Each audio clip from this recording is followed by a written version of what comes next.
I think we often hear the saying, be careful, but they don't tell you why they're telling you to be careful.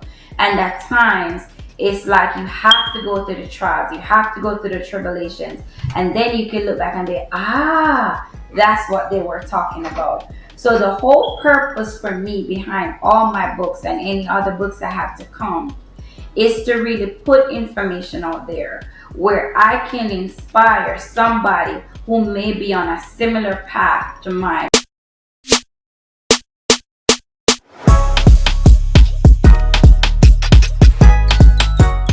We need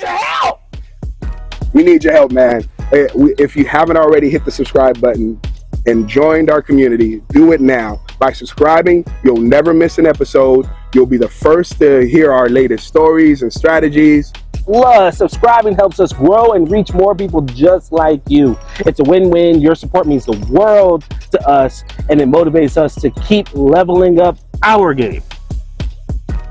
Don't forget, hit the notification bell too, all right? You're always going to be in the loop with the new episodes drop. We release new content every Thursday at noon Eastern. So what are you waiting for? Hit the subscribe button now. And let's continue this journey together. Thanks for all your support, everyone. We can't wait to see where this journey takes us next. Until next time. Peace. Welcome to another inspiring episode of Level Up with Larry and Leo, where we turn trials into opportunities and dreams into reality and help you level up in life and business. Today we have a truly special guest, someone whose story is both powerful and inspiring. She's an immigration lawyer, an author, and a passionate advocate for justice. Georgia Lawrence. Georgia is the founder of Georgia Law Rents LLC, where she empowers immigrants through compassion and effective legal representation. That's right, Larry. Georgia has a remarkable journey, not only in law, but also as an author. Her book, Purpose Through Pain, reveals her life as an immigrant from Jamaica and how she found purpose through the trials and challenges she faced. We're excited to learn more about your story, your passion for helping others, and how you continue to impact in the community and the immigrants that you serve. Before we dive in, we want to give a big shout out to our sponsors. Today's episode is brought to you by Next Level Media Marketing, helping business break through growth barriers, and Curb and Key, leaders in the real estate solutions. Excellent. So, Georgia, thank you so much for joining us. I always say in every show, our most precious commodity is time, because we don't know how much we have of it. And once we spend it, we can't get it back. So I want to thank you for spending some time with us today. Take a moment and just introduce yourself to our young growing audience. All right, thank you. Thank you so much for having me. I appreciate the opportunity. So, my name is Georgia Lawrence. As mentioned, I'm an attorney. I focus on immigration and federal employment law. I'm also a mediator, author, a wife, a mom. I wear many hats. But all the things. Servant of the Most High. Amen. You have an incredible story, Georgia, from being an immigrant yourself to founding your own immigration law office and becoming an author. You truly embody what it means to turn trials into purpose. Can you tell us a little bit about what inspired you to start your own law firm and help immigrants navigate the challenging legal landscape? So, immigration law for me is personal because of my journey. I came here to the United States as an international student. I went to the University of South Florida, and then I went to law school in Jacksonville, Florida, headed to Atlanta, and that's where I started my practice. I have worked in several areas. I started out in civil litigation in Marietta, Georgia, and then I did federal employment, where I focus on civil rights and discrimination issues in employment settings. And while doing all that, I was able to garner the experience in terms of being a successful litigator and also honing the skills necessary as a new lawyer. But with all that, I've always had immigration in the background, so I would do cases on the side. And over time, I've developed this passion because not only am I working in the legal area, something that I love, but I'm also giving back because with immigration, I run across all different kinds of people. So, what really pushed me, yes, I started getting the clients coming in, but I do see a need for representation, especially with people who are of your own, because a lot of times people get in spaces and for them it may be about the money, and because of that they lose the personal touch. So I saw a need for that, and that's the reason why I pushed forward and opened my own practice. So you have a strong background, like you talked about. You worked in federal cases, you represented employees in discrimination and harassment cases, but you said you always had a passion for immigration law, and that has to do with your background. Tell me, when was the moment that the light switch or the pivot in your mind that says, hey, I'm going to leave this path and I'm going to pursue my passion of immigration law? What was it? Was it a client? Was it a particular person? Was it a situation that was like, you know what, this is where I'm going and this is what I'm doing? So even with those other jobs that I've had, I'm always doing immigration law. So it has always been there, just on a part-time basis. Okay. But what did it for me, while I was in law school, I was part of the immigration clinic, and there we would take on pro bono, low bono cases. And I remember an instance where we had a young child from Honduras. I believe he was 15 years old. And what happened is that he was in foster care, and then he got in some trouble, got caught up in the system. And then what we found out was there was an instance that actually got his mom and his sister a green card, and it was based on his story.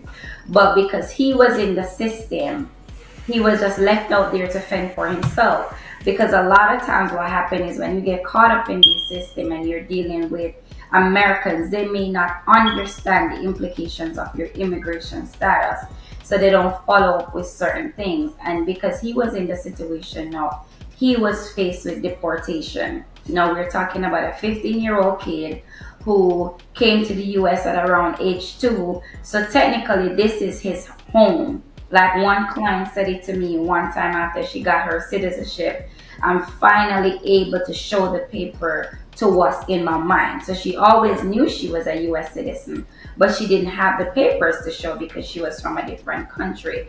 So his story was similar. When I spoke to him, I said, what happened? How come it's a case where your mom and sister has a green card and you don't? And then he explained to me what happened and how he got in the system. He was being molested by his father from a tender age. We're talking about like from ages 5 through to 12. And what he said to me is that his father basically would bring him in the car and do inappropriate things to him. So he started to run away. And he said, Miss Georgia, I love to run. Like, I'm good with running. I'm always running. But now I don't run for sports anymore. I run because I'm running away from life. And that's how he got into it. And when we presented the argument to the judge wasn't buying it because his filing would have been late. And this kid was actually deported. So seeing things like that is just injustice to me. We're talking about a child, we're talking about a situation, and because a filing wasn't done on time, because of the same system that he's in, this child was faced with deportation. So that kind of tugged on my heart, and I realized there is a need because some people, they just don't understand the immigration system. You have kids where they don't know that they're undocumented until it's time for them to go to college. And it happens a lot. So that's what kind of pushed me out there, the need. Wow. That's something that I dealt with as a youth pastor. I had a couple of young men who they didn't know that they were undocumented. One of which, great grades. I think he had like a 4.3 really smart Wow. kid, had plans to go to college. When he went to apply, he was asking for, the documents that you're asked for. Mhm. And his mom sat him down and said, hey, when you came, um, you came illegally through these means, and there's college is not a path for you. By the grace of God, he's documented now, but he didn't have the opportunity to go to college, and he didn't get documented until he was, I want to say 26, 27. Yeah. So it was a long journey. I know that the work that you're doing is great work, and it's impacting a lot of families. Thank you. Speaking of justice, you wrote a book called Purpose Through the Pain, where you talk about your own journey as an immigrant and how that shaped your faith. How has your personal experience informed the way you advocate for your clients, many of whom are facing difficult or uncertain certain circumstances? So for me, while I was going to school in Jamaica before I came to the United States, I actually had an uncle who he was incarcerated, and that's what did it for me. Because seeing what the justice system was like in Jamaica, I don't know if you've ever seen like a Jamaican jail. It's deplorable, Wow. and just seeing the conditions that he faced, and to myself I was thinking like, wow, even before this person go to trial, you're already treating them like pigs and dogs. And that just did something for me. So I've always had it in me, and I try to not just see a client for a client, somebody who's in my system going through the process, but I see them as individuals, and I try to understand their personal needs and how they're dealing with it. Because while sometimes like going through it may seem easy for me, I have to understand that there are people who, just like some people say, how do you do it? How do you go to court? How do you face judges? Like even with that, it gives them anxiety. So the level of advocacy that I go out there with is the same that I would have want anybody to go out there with when my uncle was in that situation and I wasn't in a position and able to help him. Excellent. So, in your memoir, about it doesn't only touch on your legal career; it talks about your personal growth and how faith carried you through tough times. What is it like to be so vulnerable in a book and sharing your pains and challenges? A lot of people see the glory, but they don't know the story. Mm-hmm. What do you hope readers take from you sharing that portion of your life? So I'm take it you're referring to Purpose Through the Pain. I have 3 memoirs, and in all 3 I speak about different chapters in my life. And the reason for this is growing up, especially with women, I think we often hear the saying, be careful. But they don't tell you why they're telling you to be careful. And at times, it's like you have to go through the trials, you have to go through the tribulations, and then you can look back and be, that's what they were talking about. So the whole purpose for me behind all my books and any other books that have to come is to really put information out there where I can inspire somebody who may be on a similar path to mine. Because in my first book, I spoke about my journey being an immigrant from Jamaica coming to the United States, what it was like as an international student coming here, getting threats of being kicked out of my apartment, getting kicked out of school, and things of that nature. Then in my second book, I spoke about what it's like being young, married, not ready for certain things, having kids, jumping into your career, things that you have to deal with. And in my third book, I talk about how I was able to overcome certain things as it regards to forgiveness and just going through and finding purpose. And I do all this because the truth is, while I was one of the blessed ones to be in a position where from early I've identified this is what I want to do. And I've identified, okay, this is your purpose. Now, whatever it is that you're doing, you're going to ensure that it centers around your purpose so that you can live a fulfilled life. Not everyone is in that position. You have some people who are lost in this world. And if we can serve as that light, that guiding vessel to them, then it can be helpful. So I know a lot of people ask me at times, like, you're so vulnerable. You don't have any shame in your game. No, I don't. I don't.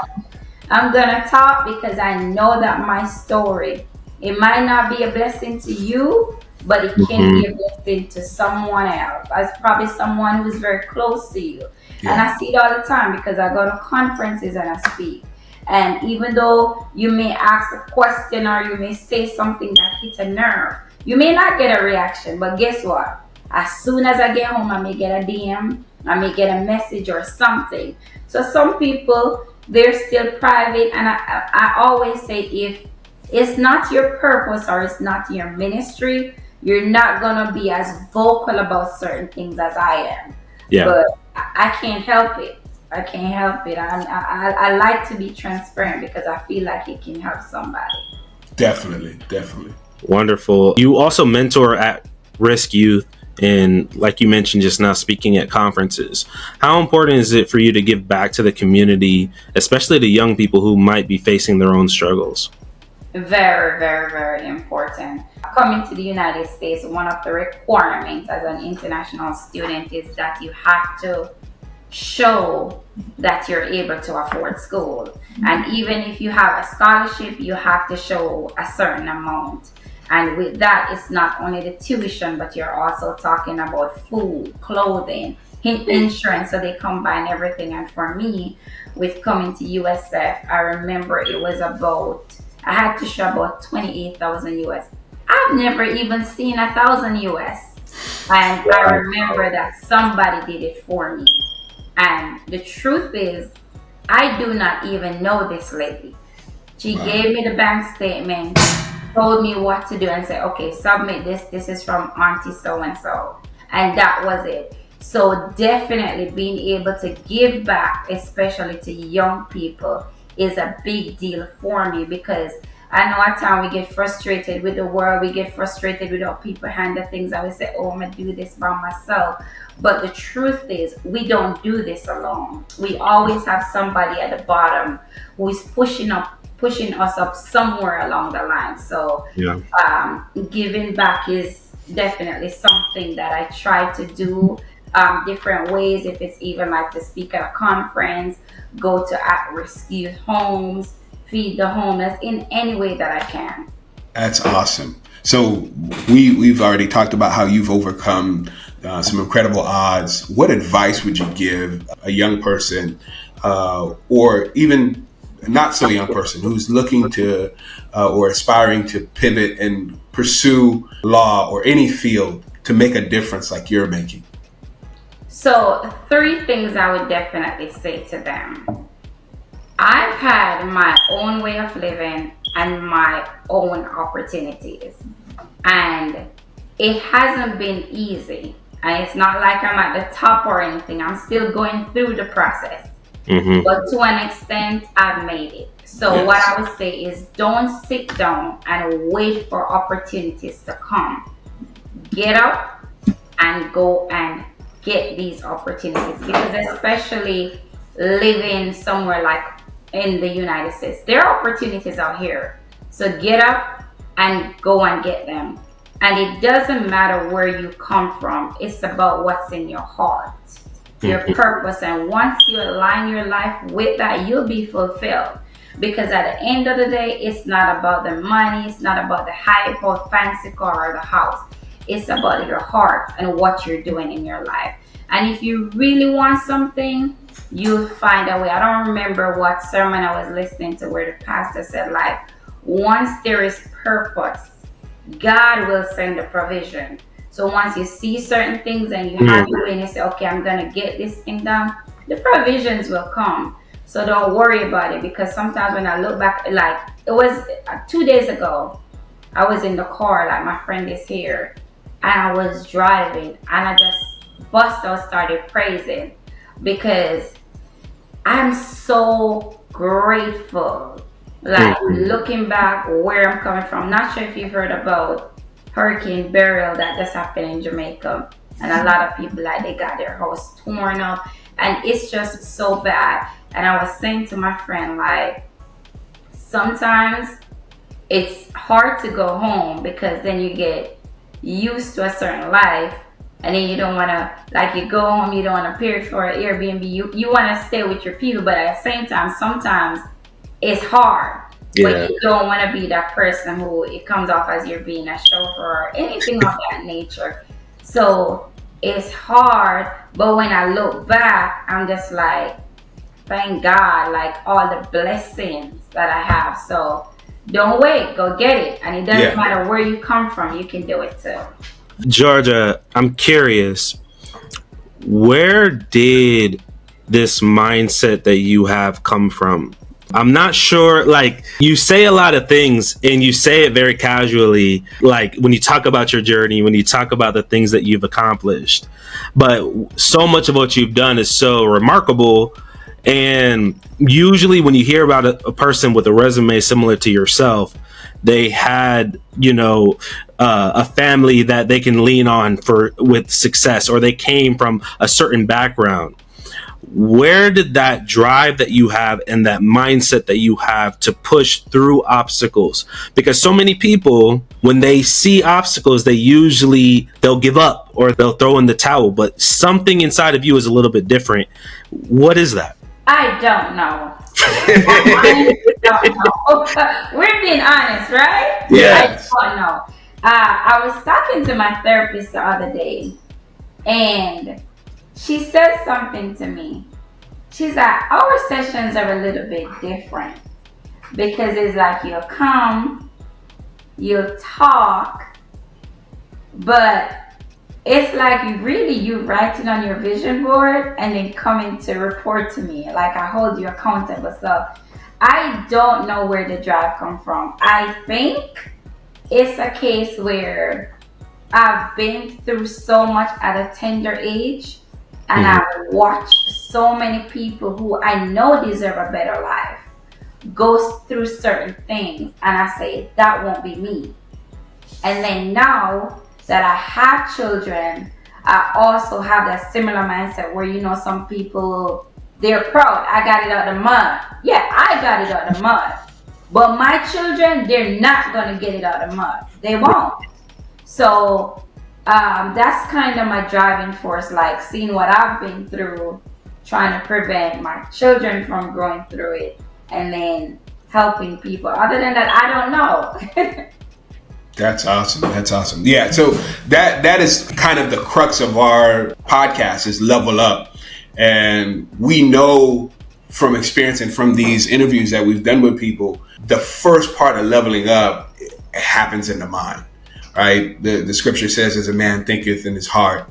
All right. So that mindset, can you remember at any time when you were a kid, maybe where something was hard, but Georgia was like, yeah, I'm gonna get through it. I'm gonna push through. Anything that you remember where things were difficult, and it could have been in your early youth, where you somehow found the intestinal fortitude to say, no, this goal is big enough, and I'm gonna continue to pursue it. I think for me it was trying to get out of poverty. Where growing up in a community where all you see is you probably make it to the probably like 6th, 7th, 9th grade at most. And then, a girl, they go get pregnant, or they have some older man on the side giving them money. Parents don't care because it's a case where they're getting some money in. Or you see the guys, they will turn to drugs, they'll turn to fighting, trying to steal something because they're trying to help to provide for a single parent household. I think seeing all of that, I knew there was something better out there and I was gonna go and get it. So for me, the toughest struggle was actually pulling myself out of poverty and doing it in a way where I was climbing the ladder the right way. So I wouldn't have to depend on some guy trying to pimp me out or anything of the sort to get there. Like I've been in situations, for instance, with school. Like if you know anything about Caribbean Examination Council, it's something that you have to pay for. And at one point, I didn't have money to pay for the examinations, but I had to figure it out. And my mom was always behind me. She's my number one supporter. So we were gonna figure it out. Mm-hmm. So that was one of the things that I had to overcome. And then another thing is a lack of access to certain resources. For instance, when it comes to the Caribbean Examination Council, I've always heard that, okay, if you want to get into a school, try to know that you pass maths, English, some foreign language, and information technology, IT. And I didn't even have a computer. I I didn't know how to set up an email address. I remember my friend Cowboy Ashley, oh, because he had, you remember those big computers? He had one. That's how I got the email GLaw 16. I did that at 16 years old. And I remember Wow. Cowboy set it up for me. And I'm like, okay, so that's my email. I'm going to figure this out. And when it was time to study for the examination, we had to learn how to use the whole Microsoft Office, Excel access. I didn't know anything about that. But guess what?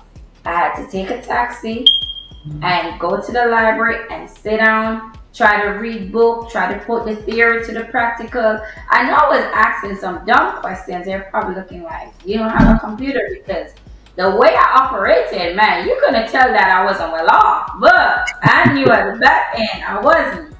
So I had to figure it out. So those were some of the things that I really had to overcome, like not having it financially and lacking the resources to push me to that level, and not having access to the people, because you know how they say like your network is your net worth. That Yes. is Yeah. true. When you have access to certain people, it can push you ahead in life, but I didn't have that. That's awesome. Some of our early episodes, Leo coined a phrase called delusional confidence that entrepreneurs must have Yeah. when they're pursuing something. A level of delusion in your mind because the odds are stacked against you. Yeah. You don't necessarily have the resources. You don't necessarily even have the network. You don't have anything, but you have this drive, this delusional level of confidence that even though I don't have what you think I need to have in order to be successful, I'm going to figure it out. That's something I've been hearing you say throughout this interview is It's true, because I've been in places where, boy, I tell you, I'm like, Georgia, what are you doing here? But guess what? I'm going anyway. I'm going, and I belong here too. I think for me, it really started in law school. I'm in a space where it's male dominated and it's white male dominated. And I don't care what anyone has to say. We're in the year 2024 and we still have a lot of nonsense going on in the workplace with dealing with white males. And those were some of the things that I've had to overcome, like walking in spaces. First of all, okay, you're the only female up in here, okay?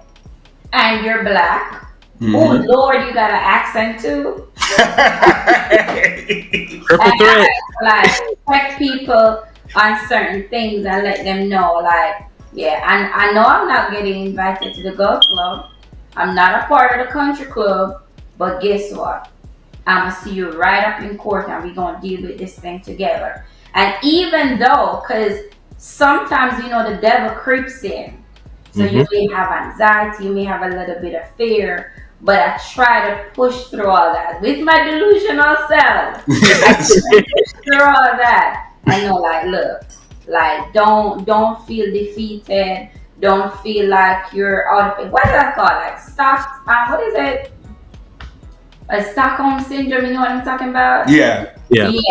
Like, we still get that. So yes, there is a level of delusion to it, but at the same time, it's about the mindset and what society has shaped us to believe.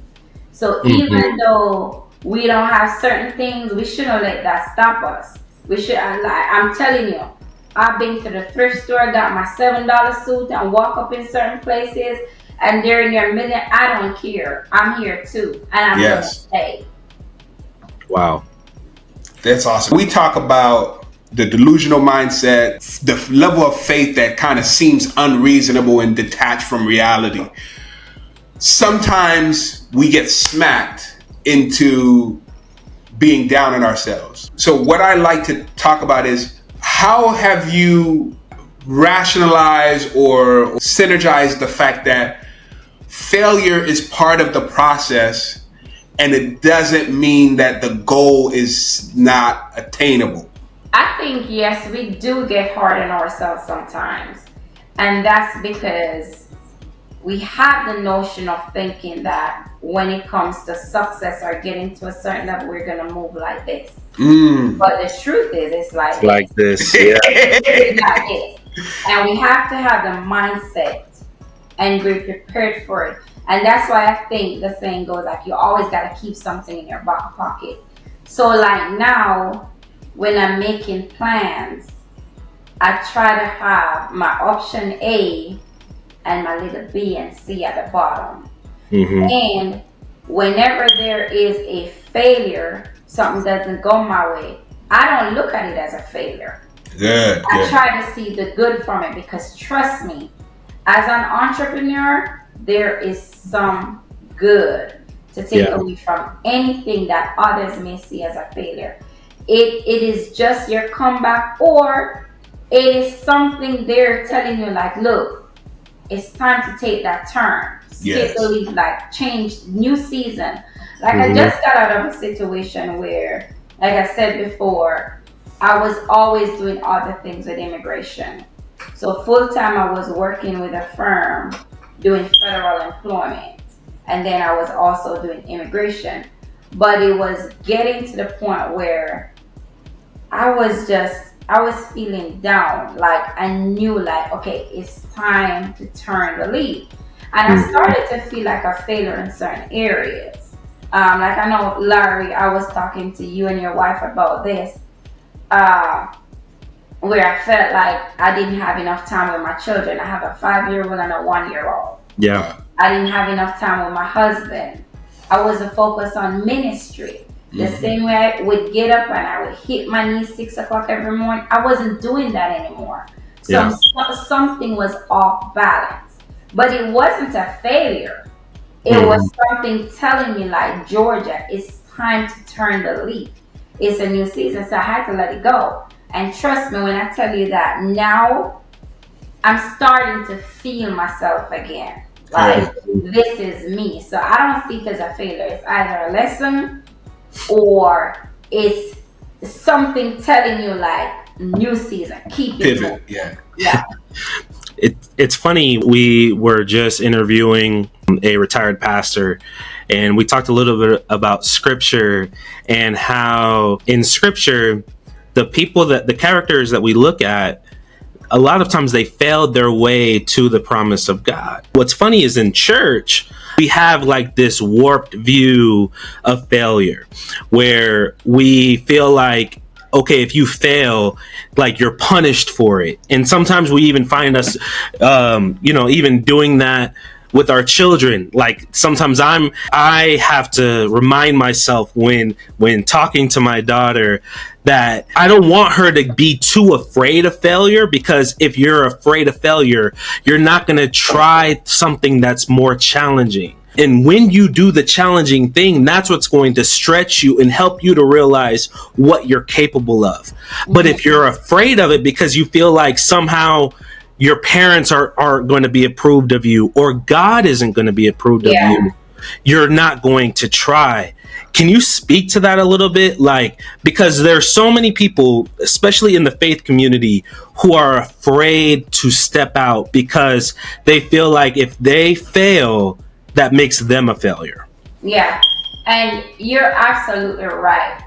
And this is where I have a problem with the body of Christ, because I do think, and you know I love y'all, but I do think that we have a backward way of thinking when it comes to real life situations. And I always say this: faith without work is dead. So you're gonna give me scripture and you're gonna tell me Bible every day, and I must do this, I must do that, I can't do this, I can't do that. Come on now, I'm living. Like, apply it to my real life. So yeah, growing up in church, they'll tell you like, oh, you gotta go to high school, you're done, you gotta go to college, do it this way, and if you don't, you're seen as a failure. And because of that, in our minds, is that we feel like we have to do it this way. If we don't do it this way, we're a failure. We look down on ourselves. We have low self-esteem. We have no confidence. And it's something that we must stop. We have to stop it. And then we have to start teaching people like, this is Bible. This is how we live Christ-like. But at the same time, this is how you apply this knowledge into your real life, and you keep it moving. And that's something that, unfortunately, we're just not teaching enough in the churches or in our groups, fellowship, or our Christian space. Like, we have to stop. And it's good. I know you two deal a lot with youth. My husband do it too. And that's one of the things, like, I remind him all the time, like, keep doing what you're doing. And especially when it comes to these youths, where we're the ones that's molding and shaping their little minds in some ways. We have to help them to understand, like, don't look at failure in this sense. Pivot, take a lesson from it, and keep it moving. But that's something, I don't know what it is with, and honestly, I think it's Christianity when it comes to us and money, success, and how we view certain things. Like, I hear preachers telling people like, oh, you love money, you're going to hell. Nonsense. It's not about that. You're not teaching somebody like, go here and just want money. You're telling them like, make sure what you're doing is aligned with your ministry, aligned with your purpose. But guess what? When you're doing it, the provisions will come, which include the money. Yes. Because of that, you'll be able to live a good quality of life that we're entitled to, for God's sake. Our Father is a king. Yes. And at the same time, we can pass that down to our children. And this is something I see a lot with Christians, and especially in our community. And it's something that needs to be stopped. Amen to that, because we have so many people that are afraid to fail, both in the faith community and the entrepreneurial community. Yeah. Where, like you said, failure could be a lesson that will take you to the next level. If you ask how many businesses were started and failed before that person became successful, everybody that you look at that's really successful, from Amazon to IBM to all these major corporations, that wasn't their first go at. Yeah. and Uber wasn't the first rideshare app. So failure is not final unless you decide it is. In fact, the Bible makes it so clear that these people that we read about, it makes it abundantly clear that they failed. Yeah. And some of them were murderers, adulterers, thieves, liars. Like, all the whole spectrum of sin was displayed, but yet God saw fit to put them in scripture and say, hey, this adulterer there is after my own heart. This guy who set up for the person's husband to be killed in battle, he was a man after my own heart. So, but we look at, in the modern world, we look at when someone who's trying to do something fails, whether it's pastoral leadership, entrepreneurial leaders, they take a misstep or they lose out on an investment, as this person is completely off base. But failure is part of the journey. And you talked about how you weren't afraid to fail. You said, I didn't have a computer, but I'm going to study and I'm going to I'm going to figure out how this thing works. And, it's going to be a lot of money for me to take this test, but you weren't afraid to take it and possibly fail. Because some people would say, no, I'm not going to let people spend that much money on me to do something that I might not succeed at. I know it was Oprah who said, like, I always knew I was destined for greatness, but it wasn't until I lost everything that I began to make great choices. And look at where she's at now. And you know, she's been through extreme poverty and abuse, and right now she's one of the world's most influential women. So, I want to touch on this before we wrap up our episode. You're raising two young men currently, and you have the various different doors that have been opened for you. How has your journey shaped the way that you're raising them? living here in the United States is different from being raised in Jamaica. And I realize that what we're able to give to our children now, I didn't have access to all that. So with them, I'm trying to raise them in a way where they'll understand, like, okay, you can have some dinner, you could get some ice cream afterwards, but this is not a need, and this is by the grace of God. And you're gonna understand what this is. And I'm also teaching them, like, don't think you're gonna grow up and depend on mommy and daddy's money or what we have to give you.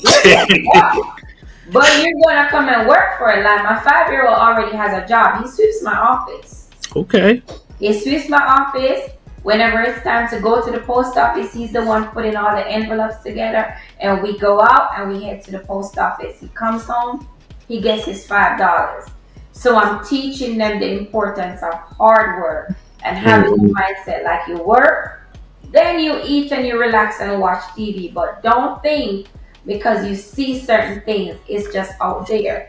And another thing that I try to do, I know some people, they don't like to go on vacations with their children. I love going on vacations with my children because it exposes them to different ways of life and how people are really out there living. Like when we go to Jamaica, like right now, and I'm saying this, hopefully if you get to the water commission, y'all need to turn on the water.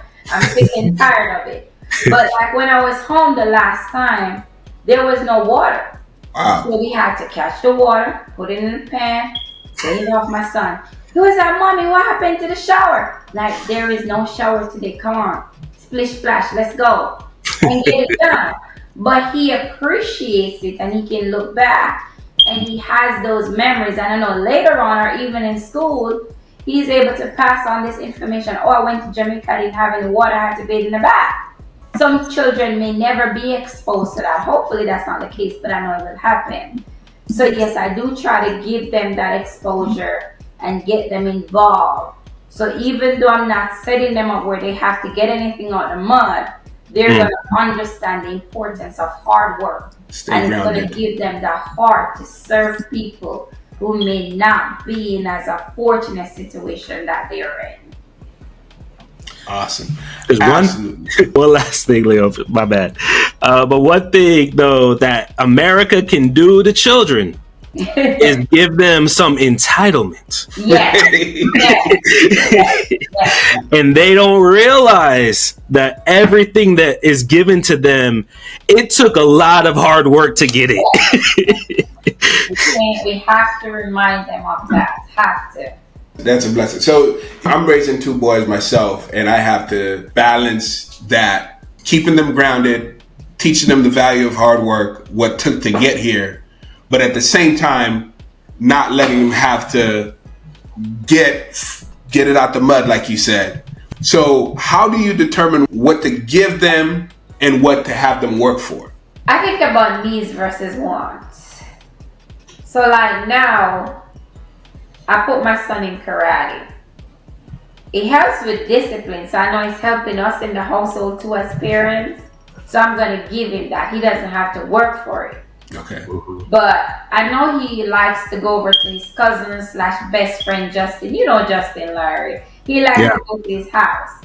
So with something like that, I'm trying to show him you're not just going to get up and go to the park and feel like you're going to get ice cream. You're going to go to the store and buy all the toys with Justin. That's not how it works. This is how you make money to do all that. or you have to do this thing in order to get that privilege. So just kind of showing him in there, for them to understand what we're saying mentally, like showing him like, this is how it works. You do this, you get that. This is how you keep it moving. So they don't feel like, oh, it's just I asked my mom for whatever I want and I get it. Yeah, because these are the boys that try to play us female. I asked that because I'm trying to do it. I'm sure what you're trying to do is kind of replicate that mindset that got you to where you're at now. Yeah. In a more pleasant environment than when we were developing that mindset. That speaks volumes. So it was a pleasure having you on. We're excited about what's next, both for you and the law. And it sounds like you have another book under your sleeve that you're that you're working on. So really excited about that. And we'd love to, have you back when that work is released. Awesome. Thank you both. Thank you. I appreciate it. Absolutely. You have an incredible story. We're really glad that we were able to have you on, the first female on the Level Up podcast. Let our audience know where they can find you, and if there's anything that you're doing in the future that that you would like anybody to know about.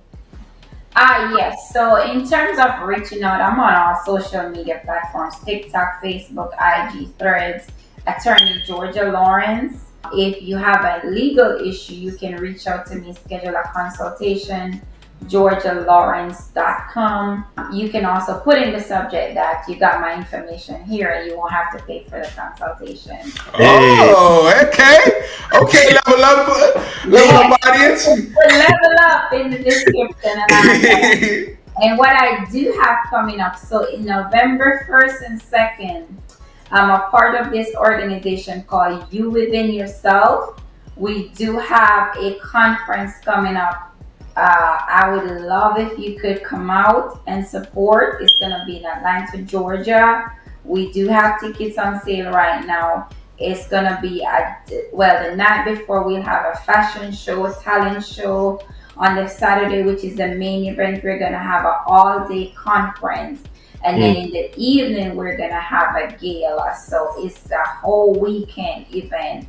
So definitely, if you're into woman empowerment, if you feel like you got something going on and you just want to hear from some fireball in the community, make sure that you come out. And tickets are on Eventbrite. What date is that again? November 1st and 2nd. Awesome. Mark your calendars, everyone.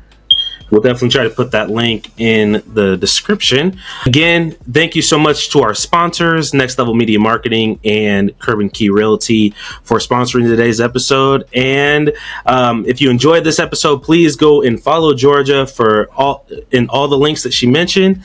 And until next time, peace. Thank you. You see how sweet this is? But you know what's really sweet? You subscribing. Subscribe now. Peace.